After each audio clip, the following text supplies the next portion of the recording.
Oke, sekarang kita masuk ke klasifikasi hadis berdasarkan jumlah jalurnya. Kita udah selesai ya kemarin ya, sumber kabar gitu kan ya, sumber kabar ada 4 itu. Sekarang jumlah jalur.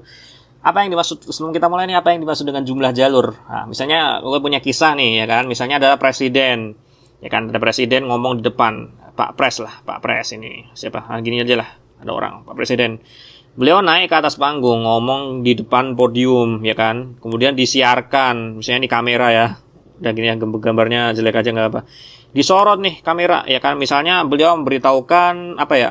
Ya misalnya Jumat, ya kan. Jumat masuk kelas, ya kan. Nah, masuk kerja gitulah misalnya. Ini disiarkan nih, ya kan, disiarkan oleh TV, ya kan. Oh, jadi yang nonton ini udah ribuan gitu kan ya, ribuan. Ya kan, ribuan orang nonton di rumah mereka. Ini ada yang bapak-bapak di misalnya di Jogja juga nonton, ya kan, ada yang di Jakarta juga tahu, ya kan ya. Kemudian ada di misalnya di mana? Ya di Kalimantan juga udah lihat gitu kan ya. Nah, jadi ini Pak Pres ketika ngomong gini, ya, Jumat masuk kerja. Ini disaksikan oleh orang banyak gitu lewat TV, ataupun ada orang yang hadir juga di situ banyak, atau di podium itu ketika misalnya lagi orasi gitu ya. Banyak orang yang lihat itu kan Pak Presiden ketika lagi ngomong gini. Ini ya kan, perlu nggak kita ngecek kabarnya? Oh, ternyata Pak Pres bilang Jumat masuk kerja. Perlu nggak kita ngecek? Oh, siapa yang meriwayatkan? Siapa dari siapa kabarnya ini? Dari siapa? Ya enggak kan? Kenapa? Karena udah masyhur gitu, udah tersebar banget, udah ada di berita televisi, ya kan, udah ada di TV juga, udah ada di radio, ya kan, udah pada tahu gitu orang-orang, nggak perlu lagi, ya kan, nggak perlu lagi misalnya kita ngecek orang-orang ini, masa ini karena apa? Karena jalurnya udah banyak gitu ya. Ada jalur TV, ada yang dari radio, ya kan, ada yang koran juga udah ngabarin gitu kan ya. Ada yang langsung lihat, ya kan. Apalagi, udah banyak gitulah pokoknya. Jadi udah banyak banget yang tahu kabar ini gitu loh. Jumat masuk kerja, makanya ini nggak perlu lagi dicek ya, gitu. Coba bandingkan sekarang, misalnya kita kasus kedua, ya kan, ada Pak Presiden, ya kan, beliau ngomong ke penasehatnya, ya kan, misalnya nih penasehat nih, misalnya si Pak Budi misalnya. Pak Budi, ya kan, Pak Presiden ngomong ke Pak Budi, ya kan, apa namanya, misalnya apa, pegawai, ya kan, pegawai naik, ya kan, naik gaji misalnya, pegawai naik gaji. Nah, kemudian Pak Budi memberitahukan, ya kan, ke salah satu perusahaan, ya kan, penasihatnya, atau ke salah satu menteri lah, misalnya Menteri Kemendikbud, ya kan, Kemendikbud misalnya. Nah, kemudian mengatakan bahwasanya, kata Pak Presiden, ya kan, kata Pak Presiden bahwasanya naik gaji, oke, Kemendikbud ngomong. Kemudian Pak Kemendikbud, ya kan, ngomong ke semua instansi, ya kan, ke semua inilah, misalnya nggak tahu ya, Kemendikbud yang ngurusin pekerjaan lagi, nggak, pokoknya gitulah. Ya udah aja, jangan Kemendikbud, misalnya apa, kementerian apa, misalnya BUMN lah, apalah gitu kan, BUMN lah misalnya, BUMN gitu kan ya. Kemudian BUMN ngomong kepada seluruh instansinya, misalnya ada kantor pos, apalagi misalnya ada Garuda gitu ya, dan pesawat dan lain sebagainya, mengomongkan, pegawai semuanya naik gaji, ya kan, naik gaji, misalnya, boleh gaji.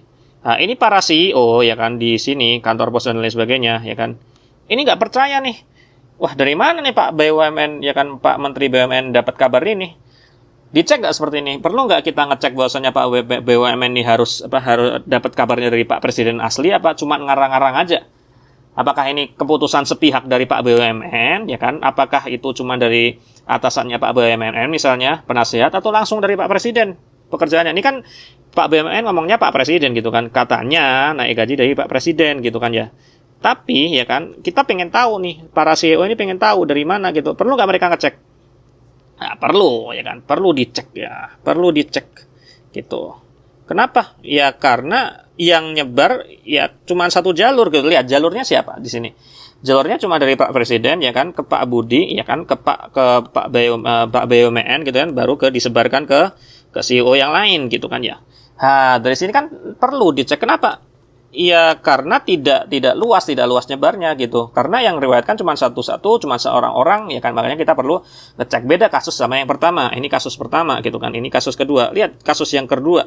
Yang kedua Pak Presiden ngomong di depan khayala umum, ya kan, yang dengar juga banyak orangnya, di siaran TV, radio, koran dan sebagainya. Kita nggak perlu ngecek.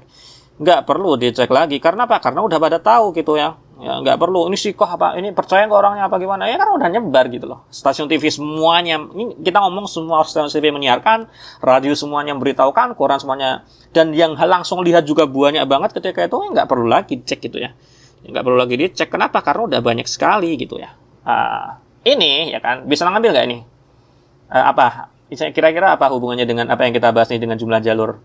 Lihat sini, kalau Pak Presiden jalurnya berapa? Banyak ya, banyak gitu ya. Tapi kalau Pak Budi jalurnya banyak nggak? Enggak, dia cuma sedikit gitu ya. Jadi ya kan, pembagian intinya ini juga sama kayak hadis ya kan. Karena kan ini misalnya kita Pak Presiden ini adalah Rasulullah. Kita ganti Pak Presiden dari Rasulullah gitu ya. Dari Rasulullah ya kan. Rasulullah meriwayatkan ada keadaan ketika Rasulullah itu mengumumkan misalnya di atas mimbar dan didengar oleh banyak orang. Kemudian banyak orang ini menyebarkan lagi pada banyak orang dan lain sebagainya. Jadi nggak perlu dicek lagi, udah ketahuan ini adalah hadis dari Rasulullah gitu loh. Jumlah jalurnya nggak terhingga. Sedangkan di kasus kedua, Rasulullah ini cuma ngomong kepada beberapa orang saja, biasanya ada 1 atau 2 orang gitu kayaknya. Kalau di sini kan Pak Presiden ngomong kepada 1 orang, Pak Budi. Rasulullah biasanya ngomong kepada 1 orang juga. Kemudian 1 orang ini ngomong ke 1 orang juga, baru disebarkan ke 4 orang atau gimana. Nah, ini perlu dicek. Kenapa? Karena tidak sebanyak itu jalurnya. Jalurnya cuma 1 atau 2.